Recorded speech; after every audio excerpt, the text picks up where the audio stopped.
Le agradecería. Ok.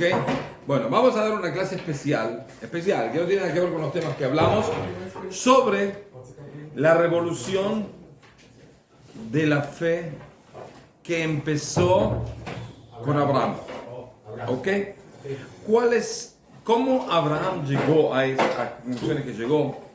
¿Cómo fue cronológicamente el asunto de que empezó algo? ¿Cuál fue la táctica? ¿Cuál fue la estrategia? Y demás, y demás, y demás. Bueno, entonces primero para empezar a hablar de eso hay que empezar a hablar del tema. Vamos a empezar no voy a leer de adentro porque se hace largo, pero sí voy a decir de memoria, con algunas citaciones, lo que dice Maimónides en las Sarajot, en las leyes de Avodat Zarah, de idolatría. Él explica ahí cómo fue que la humanidad llegó a creer en la idolatría. Porque teóricamente es una cuestión. Si Adam Rishon, primordialmente, tenía una profecía, sabía quién es Dios, ¿cómo fue? Y Caín y Abel, ¿cómo fue que en pocas generaciones ya la idolatría se empezó a usar? ¿Qué es lo que llevó a la gente ¿cómo se dice? A trabajar una idolatría, a todo el trabajo de ¿cómo se dice? De figuras, de imágenes. ¿Por qué? Porque una persona llega a hacer eso, sabiendo. ¿Cuándo empezó el asunto? Porque hay que entender. Vamos a decir que yo empiezo ahora a comerme tornillos. Los trago on the rocks con un poco de limoncito y hielo, y meto tornillitos chiquitos, me los tomo y por supuesto salen. Y entonces después de muchas generaciones dice, los seres humanos comen tornillos. ¿Quién fue el primer estúpido que empezó? ¿Y por qué empezó? Si el padre no lo hizo, es decir, ¿entienden? Sí. Alguien tuvo que empezar y algún estúpido lo tuvo que seguir. Y uno no hace cosas que porque lo hicieron sus padres, no, digo, salvo si entiende mal el asunto.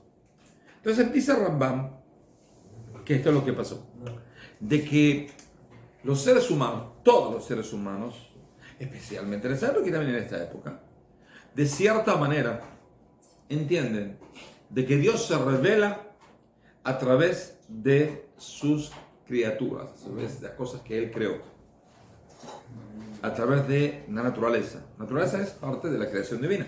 Entonces Dios se revela a través de esa naturaleza. ¿Ok? Dios se revela a través de esa naturaleza. Ahora, ¿qué pasa? Al revelarse a través de esa naturaleza, el hombre en el tiempo, hay un versículo que dice así, que en la generación de Enosh, que viene a ser el hijo de Shet, que es el hijo de Adam, después de que Caín mató a Abel, dice el versículo, ahí se empezó a llamar con el nombre divino. ¿A llamar a quién? ¿A la operadora? ¿Quién llama? ¿Qué significa llamar al nombre divino? Les explico, yo no me voy a enfermar mucho a usted porque si no se me traba el cuello. Y ojo, usted me paga el masaje, ojo, usted se siente ahí. Yo no pienso arruinar el cuello no, es el esternocleidomastoide. Esternocleidomastoide, que llega hasta acá y no me pienso, no, se me traba, usted me paga el coso. Entonces, decida usted. Como sea. Y en esa época también En esa época también había esternocleidomastoide. Sí. Sí. Externo. Bien, ¿ok? Entonces, ¿qué pasó? ¿Qué significa? Empezaron a llamar al nombre divino.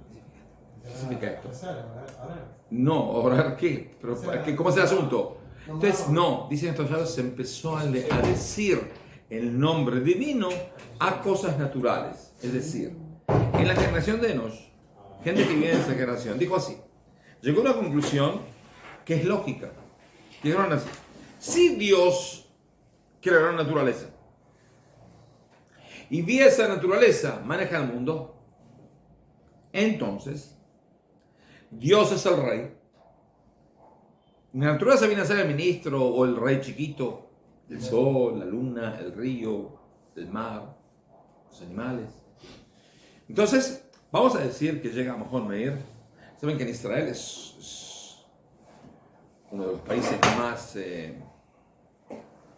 no desarrollados, sino retrasados en ese tema, en cual cualquier estúpido que está en el partido del que gobierna, entonces piensa de que puede ser ministro. Ahora, ¿qué pasa? No hay tantos ministerios. Entonces inventa ministerios. El ministro de la... que el agua, como muchos, agua es importante, sin agua te morís de sed. No, es el ministro que hace ¿cómo se dice? La comunicación entre el Senado y el gobierno. Okay. ¿Y de qué te ocupas? ¿Qué haces cómo haces para llegar a tu casa cansado de noche y decir, trabajé mucho? Si hoy se llama por teléfono, la gente te manda un mail. No, yo voy a estar ahí supervisando. ¿Qué? ¿Qué supervisión inútil? Pero tiene secretaria y tiene departamento, y sí, tiene cosas de ministro.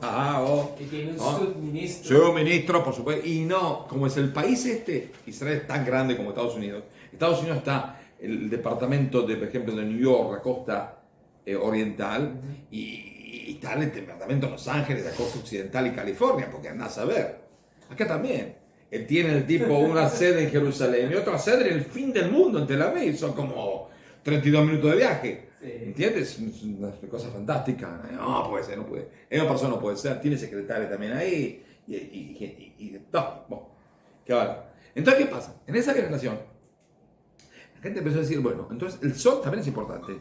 Tiene su nivel frente a Dios. Es el que nos da el sol, el luz, el que nos da la fuerza, el que nos da calor. Okay. Tengo que respetarlo también al sol. Que si cuando sale en la mañana, ¿qué hago? Le doy una reverencia. Y cuando se va, ¿qué hago? Lo saludo y me arrodillo para agradecerle la luz que me dio durante el día. Ahora, eso fue en la generación de Nos. En la otra generación, ¿qué vieron? Vieron al padre que todas las mañanas que hacía, se levantaba temprano y esperaba que salga el sol, y cuando salga el sol hacía cuando salía el sol decía La tercera generación ya empezaron a no saber por qué lo hacen, pero si mi abuelo lo hace y mi papá lo hace, ¿qué hago? No, quiere decir que el sol es Dios. El sol pasa a ser un Dios. No hay un Dios sobre el sol y la luna y esto y lo otro. Esa es la idolatría, la base de la idolatría es eso. ¿Ok? Entonces, ¿qué pasa? ¿Todo el mundo pensaba así? ¿Nadie sabía cómo Dios manejaba el mundo? No. Rambam, había gente particular que sí sabía. Por ejemplo, Hanoch, Metushelah, Noah, Shem y Eber. Sabía. Pero ¿qué pasa?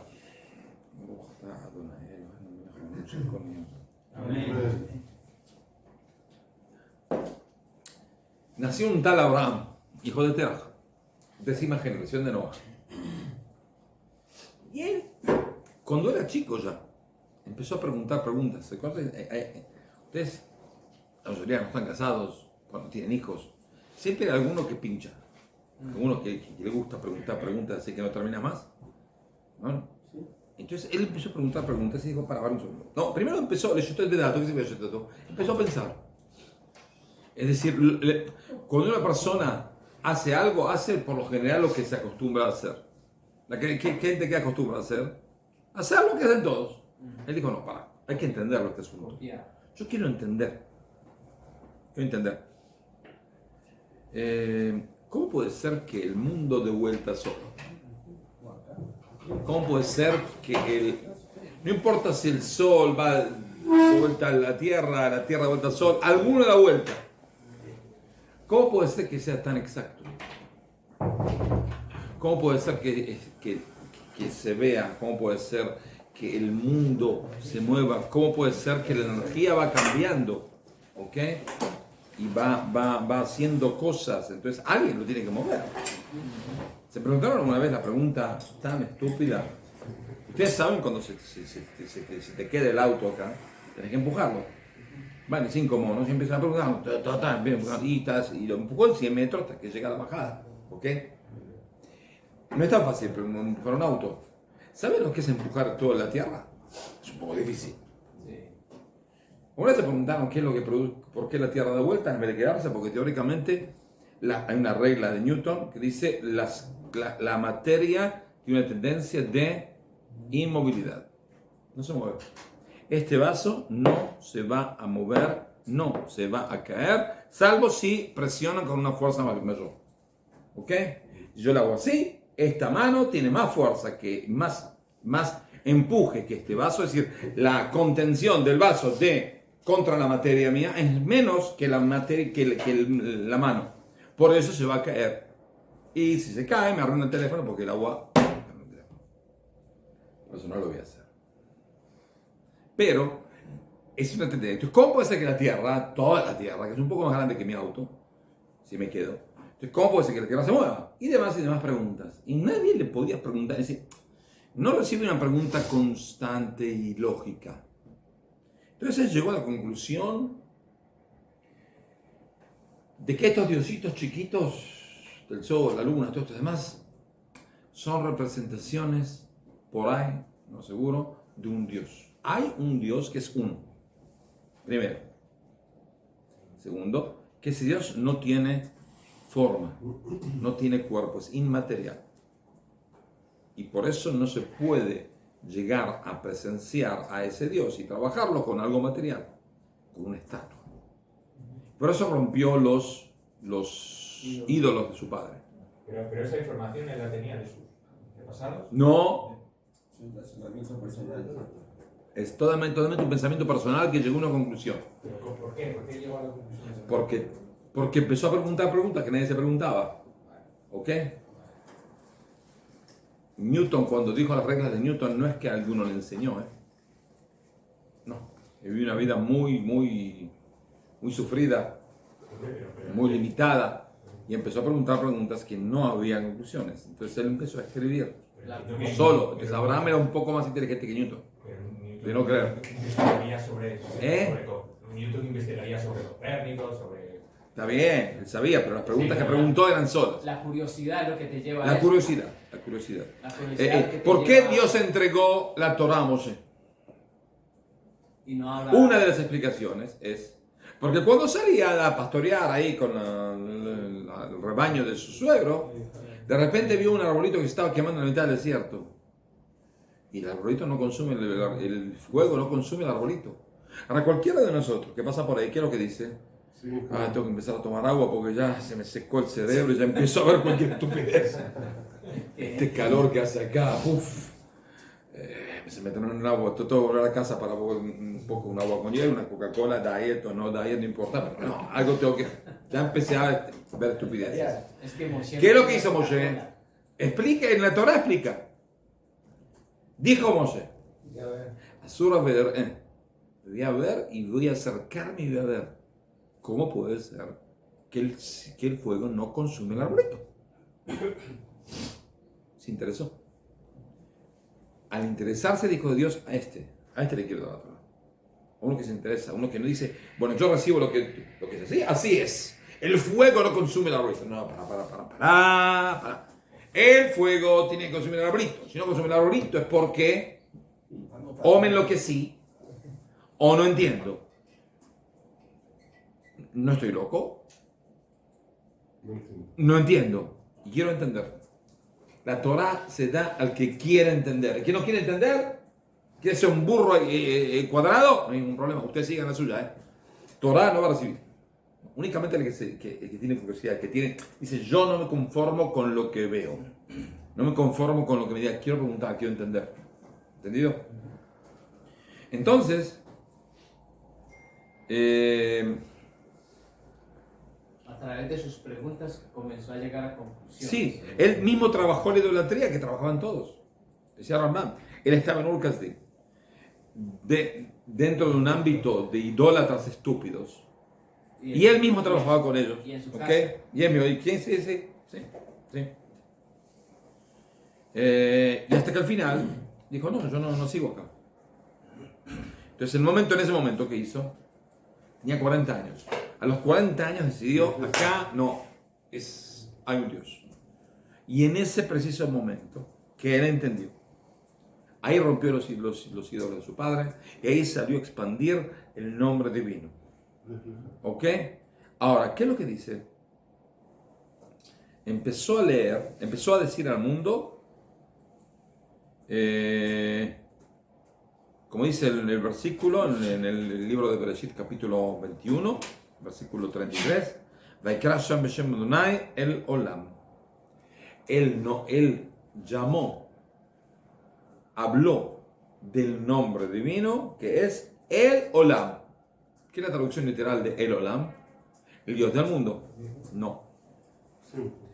En hebreo, como usted decía, el Dios del mundo tiene que decir el Ha-Olam. No es el Olam. ¿Qué significa el Olam? El mundo que tú ves, el sol, la luna, todo esto que tú te arrodillas es parte divina. ¿Ok? Es decir, Dios no es que el mundo estaba, como hicieron los griegos. Hay griegos que dicen que Dios creó un mundo y después no hace nada, se fija cómo se matan entre nosotros y se la pasa muy bien. Se compró una tonelada de pochoclo y se la pasa, una película, y se está matando y él se divierte. Y hay quien dice que no, Dios pasaba por acá y de repente lo que es interesante acá, se matan, esto, guerra, este asunto. Y Dios se quedó con la película. No tiene nada que ver con el mundo. Pero como sea, viene Abraham y dice, no me entendés. Lo que tú piensas de que Dios se revela en la luz, en la luna, en otro, en el mar, en la tormenta, tenés razón. Pero no tenés razón. Porque hay un Dios sobre la tormenta y sobre la luna y sobre todo. El Olam. El Olam significa el Dios que está en el mundo. Se revela a través del mundo, pero también tiene otras revelaciones que son sobre el mundo. ¿Ok? Él no vino a arruinar lo que la gente sí creía. Ahora, ¿qué pasa? Dijimos de que él no era el único que creía de esa manera. Shem, Eber y demás. Ahora, lo que pasa es que todos los demás recibieron de sus antepasados. Shem recibió de Noah y Eber recibió de Shem y los demás así. No, Abraham es el único que no recibió de nadie, que estaba solo en el mundo, que el padre no le enseñó nada, el padre mismo hacía idolatría, la sociedad que él estaba hacía idolatría y estaba perdido en el mundo. Por eso empezó de cero, no empezó de algo anterior. ¿Ok? Los demás empezaron de algo anterior, de una revelación divina, Noé y demás. Abraham no, empezó de cero. Puede ser de que desde niño él vio la idolatría, vio las estatuas que su padre hacía y como niño curioso veía que eso no tenía movimiento, no tenía eso no nada. hace falta ser muy inteligente para ver que la estatua no se mueve. No, pero o sea, me refiero a en su niñez. Como se dice en Argentina, al crecer, ojo el lince. Sí, No crecer, hace falta ser un lince para darse cuenta de que la tantas- estatua no se mueve. tantas cosas erróneas o que mentía, porque su padre le mentía a la gente. No lo mentía. El padre en serio creía en la idolatría. Pero él lo veía como una mentira. porque No, sabía que eso el idólatra no dice que la estatua se mueve. El idólatra dice, esta estatua representa algo que sí se mueve. Nadie dice que la estatua se mueve. Lo que dicen es que, bueno, yo quiero presenciar una revelación divina y esa revelación es el sol. Entonces, ¿qué hago? Hago un sol y lo representa el sol de arriba. El sol sí se mueve, el sol sí me da calor. Esto no me da calor. Pero yo le hago un sacrificio a esto. El de arriba me da más calor. ¿Entendido? La estatua no es el Dios. Entonces representa una esencia espiritual. Ese es el asunto. ¿Entendido? Sí. ¿Quién menciona que Para esto antes. perdón. Sí. El conocimiento de Abraham, lo que adquirió, ¿lo tenía dentro o lo descubrió? Descubrió. Lo descubrió. No se reveló, sino lo No, descubrió. De él. Afuera. Sí, ¿qué dice usted? Sí, que sí, desde los 3 años tuvo esa inquietud. Creo que escuché eso. No dice, hay un metástasis de 3 años, hay mucho que decir. Hay etapas de desarrollo. A los 40 dice Memonides, ahí decidió. Ahí no, están todos equivocados acá, no. Hay que cambiar todo el asunto. Pero a los 40 años cuando él sale de Ur Kasdim, dice que No. su padre salió con él, ¿no? ¿Sí? Salieron de Ur Kasdim a Harán, a Canaán, y pararon en Harán y se quedaron ahí. Porque su padre también entendió así como... No, su padre quería, parece que estaba, él quería otra sociedad, una sociedad más primitiva, más ética. Ur Kasdim era el centro del mundo, ¿entendés? En esa época, era un centro no nada más comercial, sino cultural y demás. Y él parece que se desquició de esa forma de vida, por eso se fue. Conectamos, por ejemplo, Ur Kasdim con Nimrod, que Nimrod también Sí. promovía Sí. esa idolatría, Sí. y por medio de esa idolatría tenía el poder y el control y el monopolio. Por eso, seguro. Sí, ¿otra pregunta? Bueno, Sí, seguimos. tengo una pregunta. Sí. Si Abraham descubrió solo por qué participó en la escuela de Shem, ¿qué le enseñó allá? Hay un midrash que dice, después de haber descubierto, fue a preguntar, según uno de los midrashim, no todos los midrashim. Hay quien dice que no vio a Shem en su vida, pero hay quien dice que sí. Es decir, cronológicamente sí vivieron unos años juntos. Con Eber seguro, con Shem menos. Pero puede ser que se haya encontrado con ellos, o con alguno de ellos, o de sus alumnos. Pero eso es después de haber descubierto y tener firme la idea de quién es Dios, cómo es Dios. Fue a descubrir otras cosas, profundizar en ese tema y demás. Pero la idea empezó de él solo. Ahora, ¿qué pasa? Uno de los... Ni bien salió este libro, Maimónides, 14 tomos, llegó a Europa, llegó a la zona de Provence, que es el sur de Francia. Ahí había bastante yeshivot, había muchos rabinos. Uno de los más grandes rabinos de esa época se llamaba Rabbi Abraham ben David, que se llama Ra'adad, ¿cómo se dice? En abreviatura. Rabbi Abraham ben David, un gran rabino de esa época. Y él decidió, no importa por qué, pasar todo el libro de Maimónides y escribir sus comentarios en cosas que él discute con Maimónides. ¿Ok? Es decir, cuando no discute es porque acepta lo que Maimónides dice, que es la mayoría, la gran mayoría. Pero hay muchas veces de que él no acepta lo que Maimónides dice. Y acá no es que no acepte, ella escribe algo, dice, ¿cómo? Él se pregunta a sí mismo, ¿cómo puede ser? Si en la época de Abraham estaban Shem y Eber y este y el otro, como mismo Maimónides dice, ¿cómo puede ser que ellos no hicieron nada para contraer la idolatría? No está escrito en ningún lado que Shem y Eber, Matushela, Hanok, toda esta gente hizo algo. ¿Y por qué Abraham sí fue y rompió los ídolos? ¿Por qué ellos no rompieron los ídolos? La pregunta es muy buena. La respuesta de él es: no lo acepto. ¿Por qué es lo que dice él? Dice así. Bueno, puede ser de que sí ellos enseñaban en contra de la idolatría, pero no les salió romper ningún ídolo. No les salió porque se lo escondían. Hay una explicación, dice, porque se escondían de ellos. Entonces se puede decir así, o la gente cuando lo veía a Shem y Eber escondía la estatua porque quedaba mal con el viejito este, o al revés, que ellos se escondían de la gente. Se puede explicar de dos temas, pero como sea, la explicación no es buena. ¿Por qué la explicación no es buena? Porque decir que no le salió. No le salió. Es como una mujer que viene a su esposo y dice, me quiero divorciar. ¿Por qué te quieres divorciar? En mi vida no me dijiste que me querías. Y no me salió. ¿Cómo no te salió? A ver, entiendo. Te tiene que salir. Alguna vez te tiene que salir. No hay excusas para eso. Lo vemos acá. Si Abraham en la misma época rompió un ídolo, es porque lo vio. Es como decir así, yo vengo de mi casa acá, vamos a ir. Yo vine por la ruta, por Begin. ¿Viste la ruta 50? Vine por la ruta 50. Ahí no hay negocio, no hay nada. No vi ningún ídolo, por eso no lo rompí. Y hay que viene de acá para este lado. Entonces viene por las calles. Y ahí está la idolatría, si la rompió. Por eso Abraham llegaba por acá y yo llegaba por la ruta. Yo era como semillero, llegaba por la ruta, no veía a nadie en la ruta. Vas a 100 por hora, no ves a nadie, ¿no? Y si ves a alguien, no vas a parar porque es un accidente. Entonces, no me salió. No se puede decir así. ¿Cómo no me salió? Y que te salga. Que no sabían que la generación así idolatría, sabían. Entonces, ¿por qué no fueron y rompieron algo? ¿Por qué no hicieron una especie de manifestaran su lucha contra la idolatría? ¿Por qué no lo hicieron? Entonces me quedé con la duda de por qué no lo hicieron. Hay muchas explicaciones de por qué ellos lo hicieron. Yo voy a dar una explicación. Ellos no lucharon contra la idolatría porque llegaron a la conclusión no tan errónea de que hay una regla alágica que dice que yo veo una persona que hace un pecado, ¿qué es lo que le debo hacer?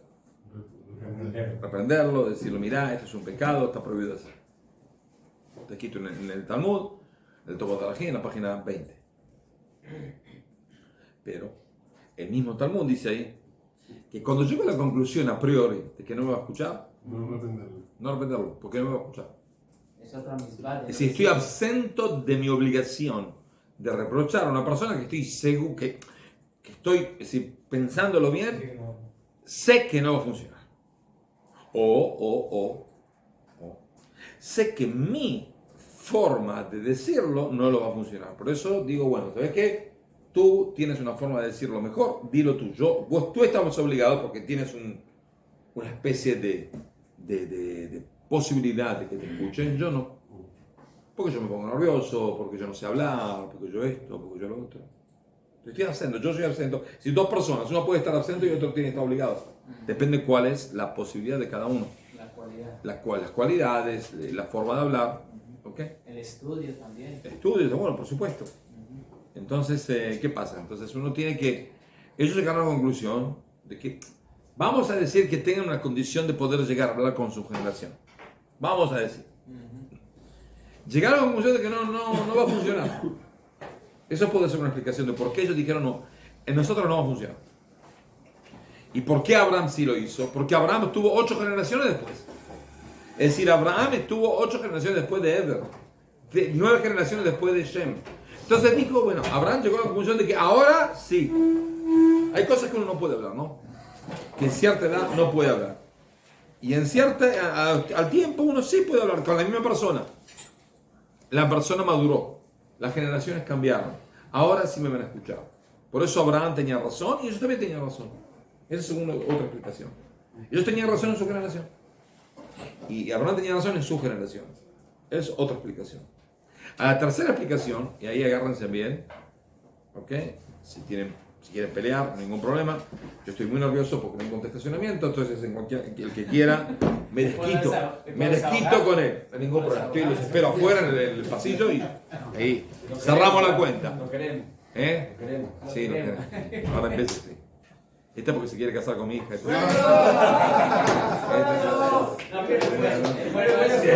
Mirá, te decimos se puede de Colorado. No, pero está bien porque poco a poco lo puedes trabajar, no hay problema. ¿Por qué no?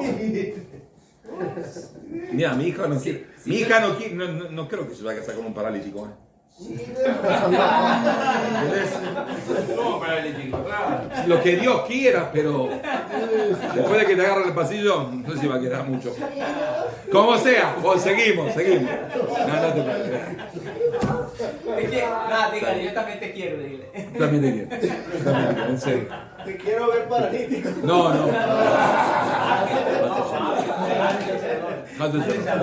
De ninguna manera. Como sea, volvemos al tema. Abraham llegó a la conclusión. La segunda explicación, como dijimos, es ellos llegaron a la conclusión en su generación de que no servía o que no estaban aptos para ello. Y Abraham dijo, no, yo soy apto, vengo apto, y aparte las generaciones cambiaron.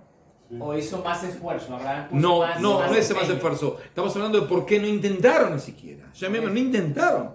Es porque, o que llegaron a la conclusión de que no tienen la capacidad de hacerlo, Ajá. ¿ok?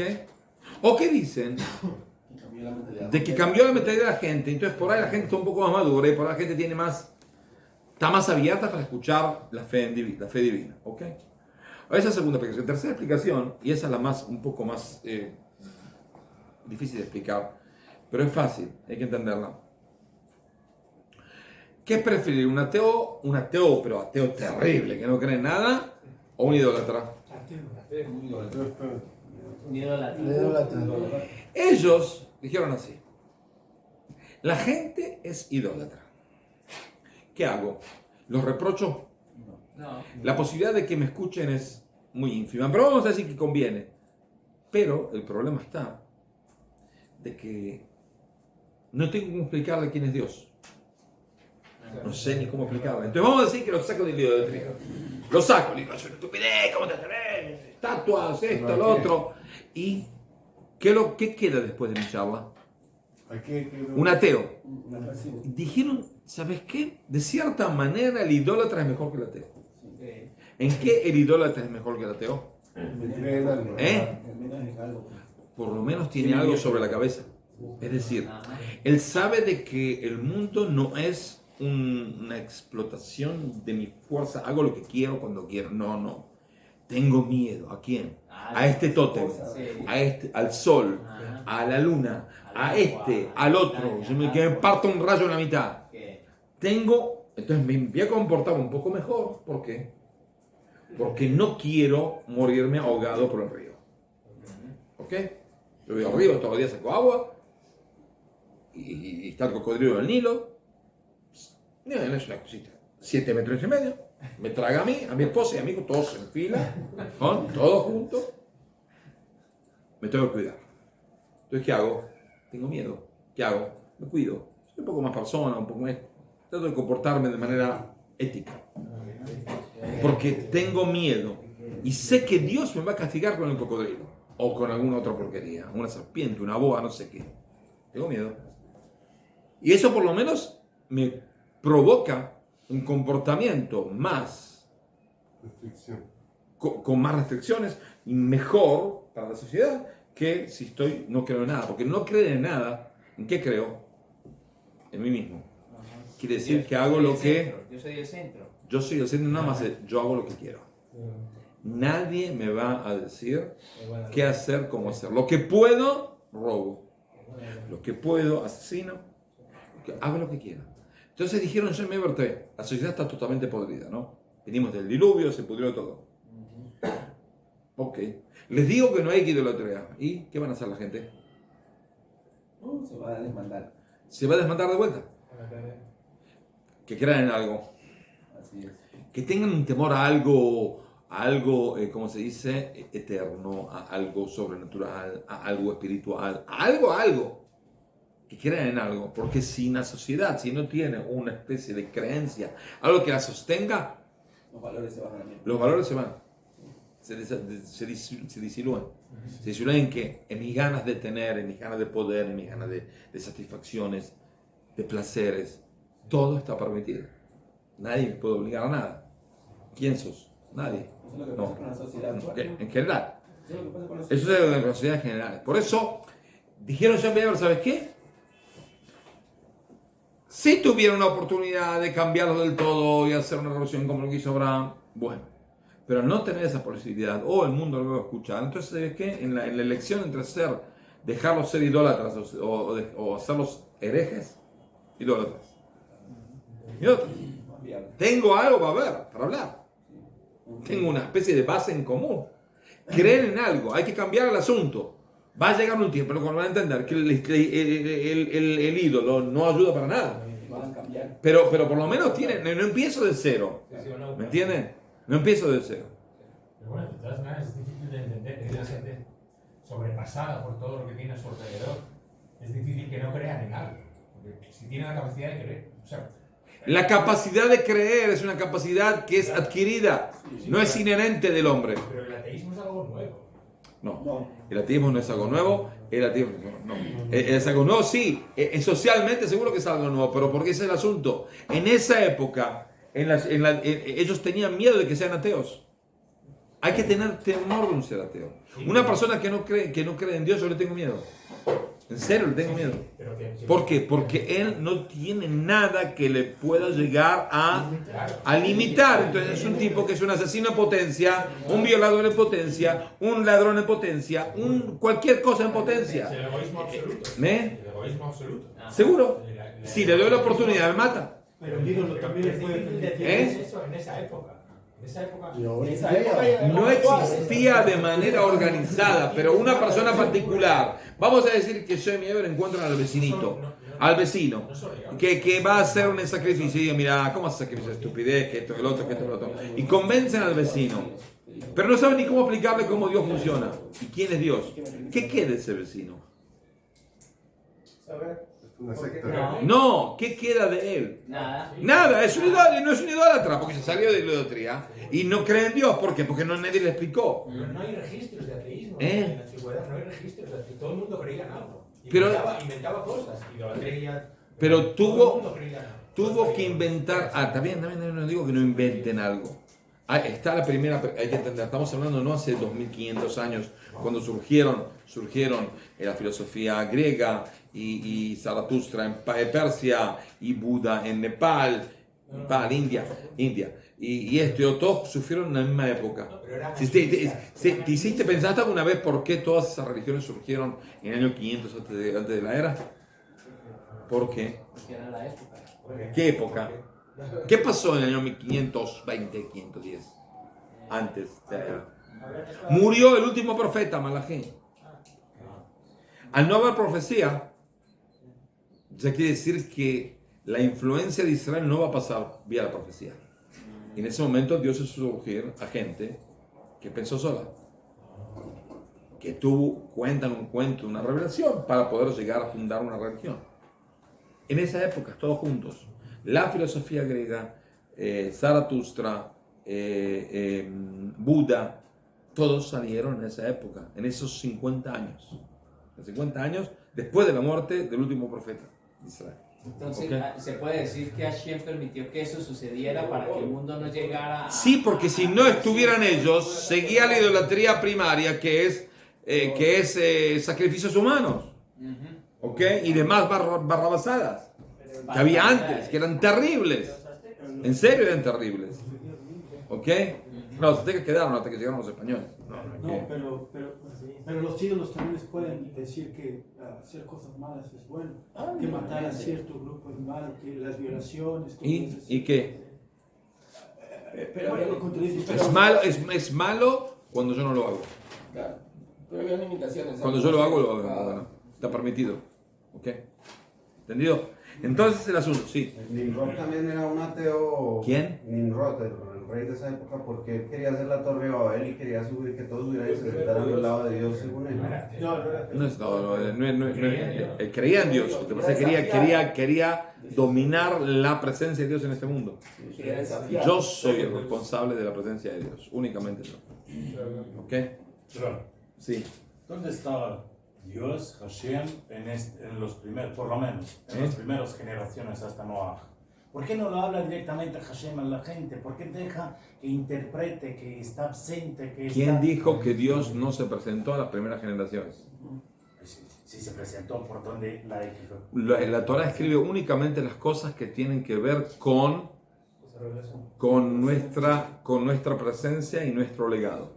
Cosas que Dios se le presentó a le digo, ¿sabes qué? Mañana sube la gasolina. Anda a la gasolinería, poner la gasolina del burro porque así te ahorras unos centavos. Bueno.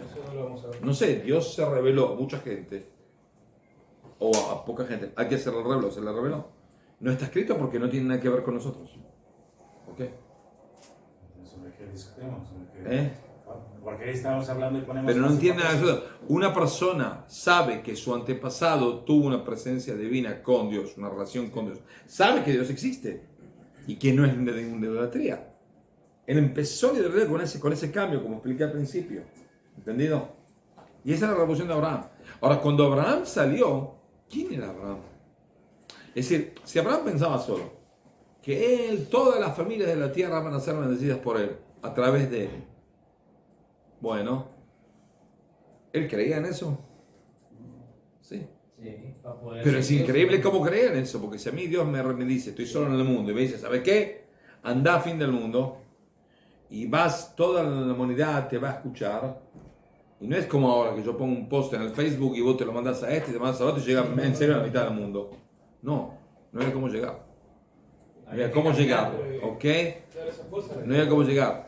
Entonces, ¿cómo hago para pensar de que en serio voy a llegar a influenciar?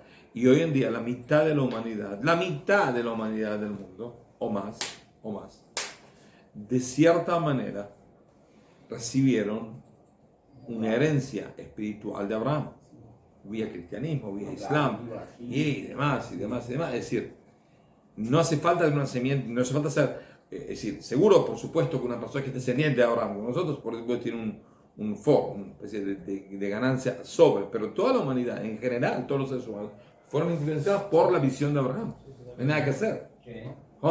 ¿Quién lo pensaba que podía llegar a pasar? ¿Ok?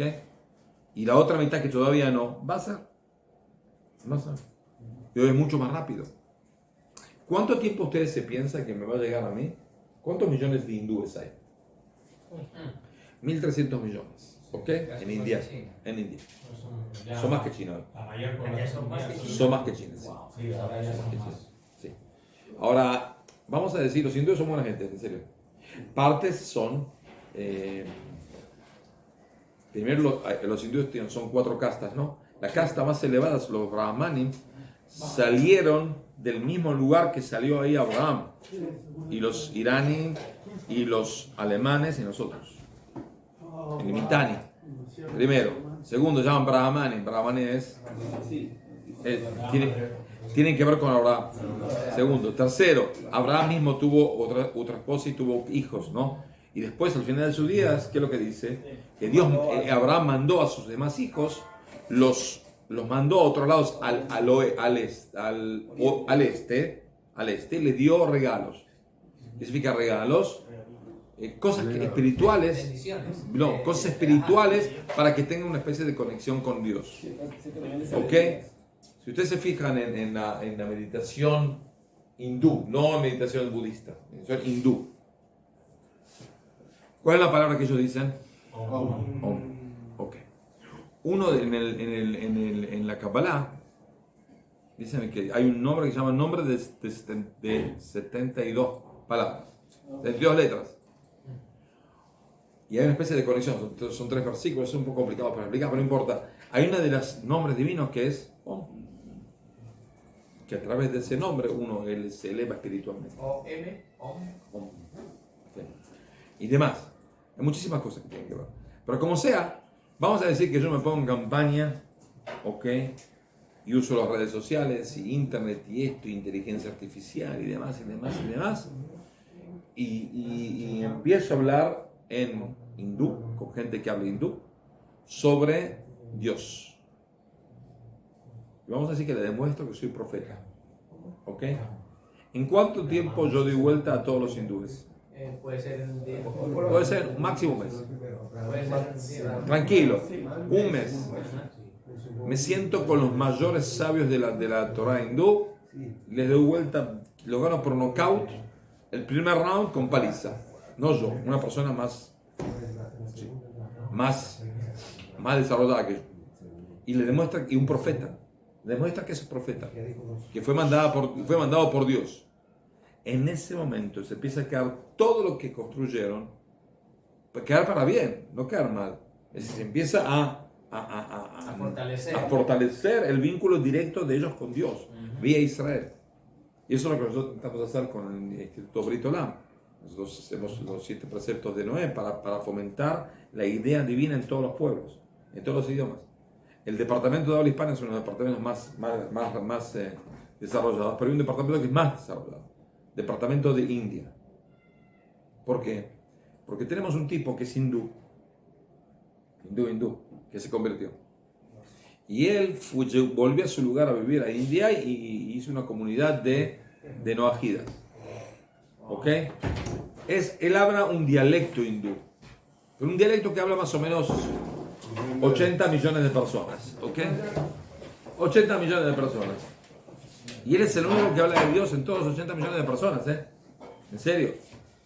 Es increíble. Y así, tiene que ser así. Y se va a fortalecer ese proceso y va a desaparecer toda la idolatría. Y esa revolución de Abraham, que empezó con Abraham, con muy poco que haces, y de todo va a cambiar el mundo. Y ya cambió el mundo. Pero y con todo va a cambiar mucho más. Seguro, por supuesto. ¿Entendido el asunto? Y esa es la revolución de Abraham.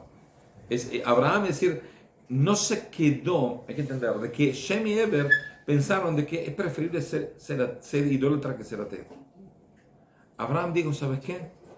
Lo intento que crean en Hashem. Pero si no creen en Hashem, por lo menos que no crean en la idolatría. ¿Por lo menos? Que no crean en la idolatría. Vamos a decir que no llegan al final de todo. Si sacan de encima la idolatría, mejor. ¿Ok? Mejor. Me quiero sacar de encima. Tengo que hacer algo, no puedo quedarme en la situación. Dios me puso en este mundo para actuar. Ese es el asunto de Abraham.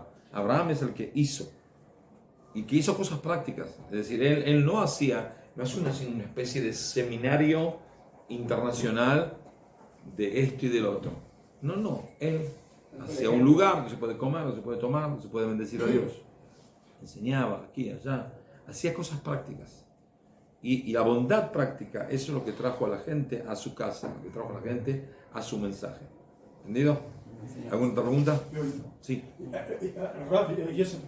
Yo escuché eso, de que era mejor hoy en día un islamista o un ateo en su país de origen. Hoy en día un ateo, por ejemplo, en Turquía, es un poco más acercado, tiene un poco más de compatibilidad con las reglas noahidas que un islamista. No sé. Entonces, islamista no sé, depende de qué islamista. Lo que pasa es que el Islam, que era la religión más revolucionaria, más adelantada de su época, estamos hablando de la época medieval, que el cristianismo era un desastre andando. El Islam era el iluminismo, era la tecnología, las ciencias, todo. Al final se quedó en una barbarie increíble, un atraso descomunal. ¿Ok? Descomunal, que no tiene ninguna solución, no hay solución para el Islam. La única solución que tiene el Islam es aprender de nosotros, de Israel, cómo hacer una Torah oral. Cómo hacer una Torah oral. Ese es el problema. Ellos tienen libros y no hicieron Torah oral. Se quedaron con el Corán. Y bueno, y si Muhammad mató a un tipo y violó a su esposa y se casó con la hija, y la violó a la hija frente a la esposa sobre el cuerpo del padre. Entonces, si Muhammad, que es el profeta, lo hizo, entonces ¿por qué yo no lo puedo hacer cuando paso de Gaza a un kibutz? ¿No? Digo, ¿entendés?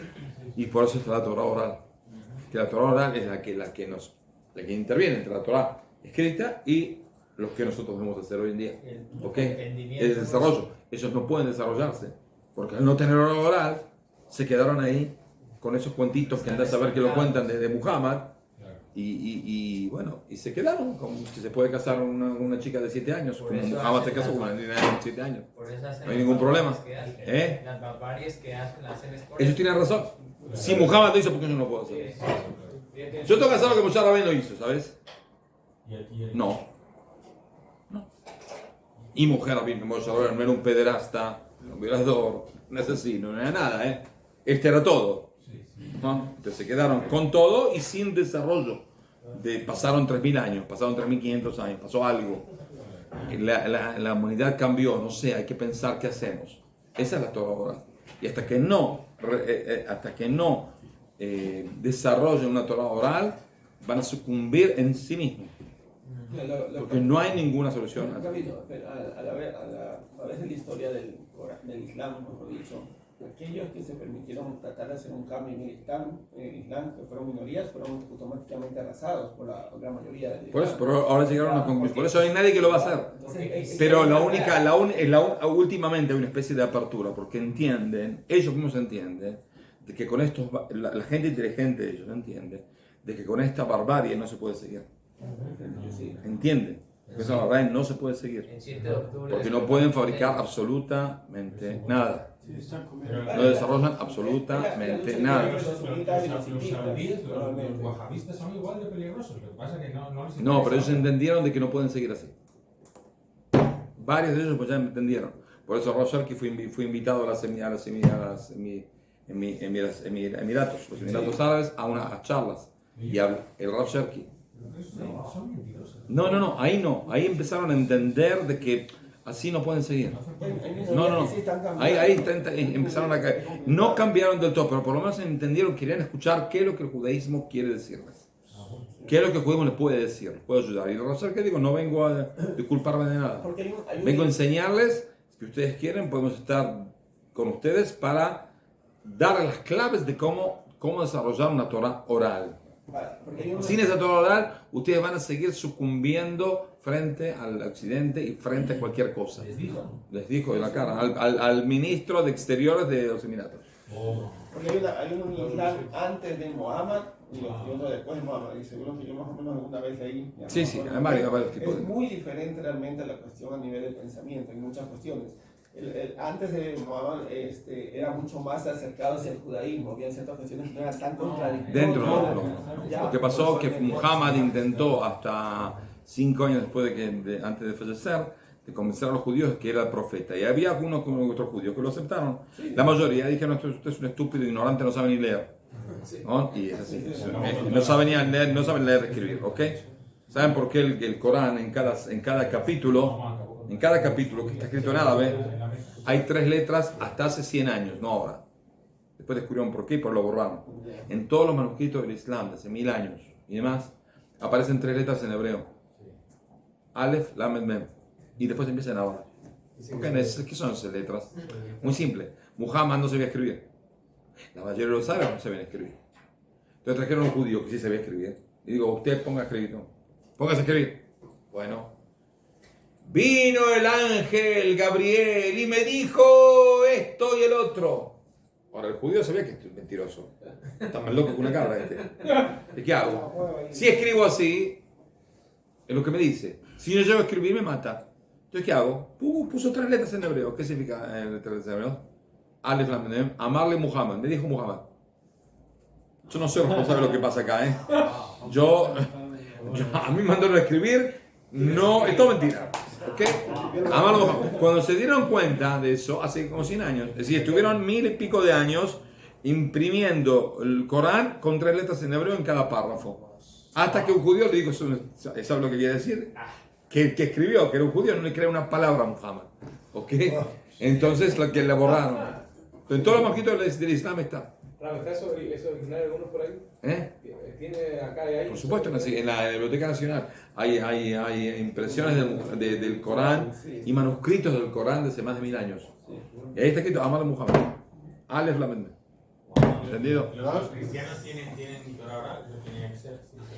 Sí, porque se desarrolló, y si no se desarrolló, vino la protesta, Martin Luther y y el otro. Entonces hubo un desarrollo, ahí no puede desarrollar.